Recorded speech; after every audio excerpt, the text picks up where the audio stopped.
4월 3일 수요일, 오늘 10% 이상 급등한 종목과 그 이유에 대해서 알아보겠습니다. 오늘 장은 오후 4시 키움증권 기준으로 코스피 지수는 1.68% 하락한 2706.97포인트로 마감했습니다. 외국인과 기관은 매도로 임한 가운데 개인은 매수로 대응했네요. 한편 코스닥 지수는 1.30% 하락한 879.96포인트로 마감했습니다. 외국인과 기관은 매도로 임한 가운데 개인은 매수로 대응했습니다. 그럼 본격적으로 오늘의 급등 종목들을 살펴볼게요. 오늘 10% 이상 급등한 종목은 총 22종목으로 코스피에서는 3종목, 코스닥에서는 19종목이 나왔습니다. 이 중 상한가 종목은 IMBDX, 세아PNC, 윙이푸드, 영우DSP 4종목이고요. 오늘 하한가 종목은 없었습니다. 총 22개의 급등 종목들을 한데 모아서 섹터별로 묶어보니 2개 테마로 나눠볼 수 있었어요. 그 외 나머지는 개별 이슈로 오른 종목들인데요. 먼저 1번 화장품 섹터입니다.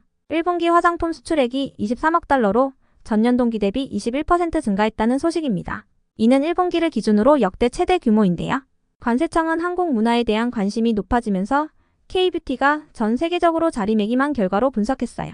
품목별로는 스킨, 로션 등의 기초 화장품 비율이 44%로 가장 많았으며 립스틱과 매니큐어 등의 색조 화장품이 15%, 마스크팩 등의 미용 제품이 10%를 기록했는데요. 국가별로는 중국으로의 수출액이 6억 1천만 달러로 가장 많았으며 미국이 3억 8천만 달러, 일본이 2억 4천만 달러, 베트남이 1억 5천만 달러였습니다. 이러한 소식 속 화장품 테마가 강세를 보였는데요. 이 중에서도 세아PNC는 어제 장마감 후 자사의 뷰티 브랜드인 모레모가 중동 뷰티 시장에서 판매 흥행을 기록하고 있다는 소식을 전하면서 시간의 상한가로 마감했던 종목이에요.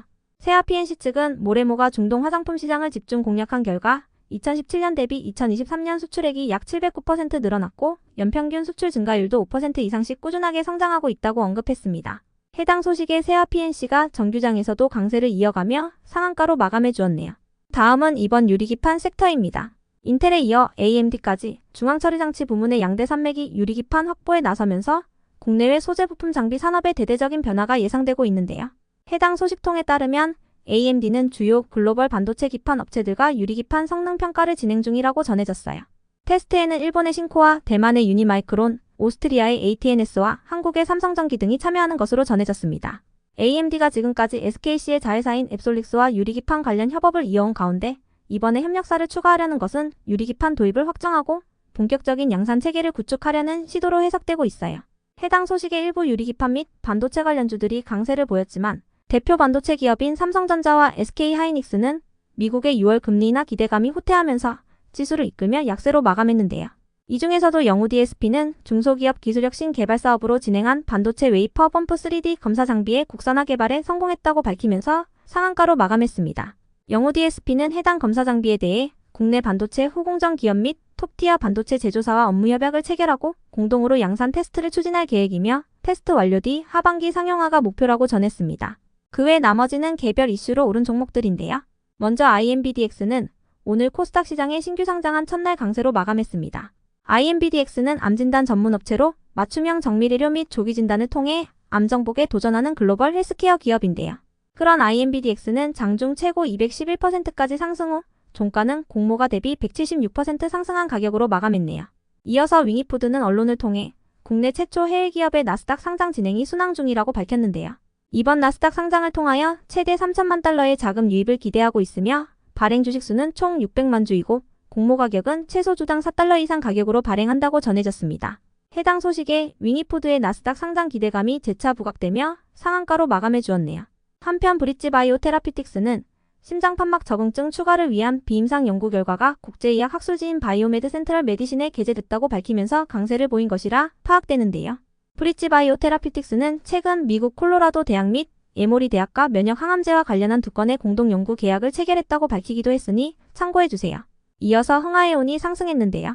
최근 시리아 수도 다마스쿠스에 있는 이란 영사관이 공습을 받아 이란 혁명수비대 고위 장교를 비롯한 13명이 사망하면서 국제 유가가 출렁거리고 있는 부분과 미국 최대의 수출입항인 볼티모어 교량이 대형 컨테이너 선박과의 충돌 사고로 인해 무너졌다는 소식이 지속 이슈로 부각된 것이라 파악됩니다.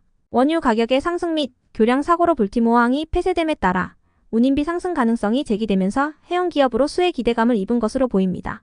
다음으로 엔캠과 레이크 머티리얼즈가 오늘 상승할 만한 이유는 파악되지 않았지만 엔캠은 미국과 중국의 갈등이 지속되는 가운데 전해액 생산 점유율 4위 기업으로 부각되면서 상승했다는 분석이 있었으니 참고해 주시고요. 한편 큐라클은 궤양성 대장염 치료제의 임상 이상 신청 소식이 지속 호재로 작용된 것이라 추정됩니다. 이어서 BMT가 상승했는데요. 삼성엔지니어링과 GS건설이 사우디의 국영 석유회사인 아람코가 추진하는 파들리 가스 증설 프로그램 공사를 수주했다는 소식이 전해졌기 때문입니다. 수주 금액은 삼성엔지니어링이 60억 달러, GS건설이 12억 달러로 총 72억 달러이며 이는 삼성엔지니어링의 창사 이래 최고 수주액이자 국내 건설사가 사우디에서 수주한 공사 중에서도 역대 최대 규모라고 전해졌는데요. 해당 소식에 BMT가 아람코로부터 가스 플랜트용 피팅 및 밸브 인증을 획득한 사실이 부각된 모습이었네요. 다음으로 모니터랩은 마이크로소프트와 오픈 AI가 6년간 1000억 달러를 들여서 지금의 100배 이상의 규모인 AI 데이터 센터를 구축하는 프로젝트에 착수했다는 소식이 지속 호재로 작용된 것으로 파악됩니다. 세계 1위 클라우드 서비스 업체인 아마존도 AI 데이터 센터에 향후 15년간 1,500억 달러를 투자할 계획이라고 밝힌 바 있는데요. 해당 소식에 마이크로소프트의 보안 파트너이자 데이터 센터용 보안 서비스를 개발한 모니터랩이 시장에서 지속 주목받는 모습이었네요. 이어서 지노믹트리는 자회사인 프로미스 다이아그노스틱스가 미국 의학협회로부터 소변 기반의 방광암 검출 검사법에 대한 의료 코드를 취득했다고 밝히면서 상승했습니다.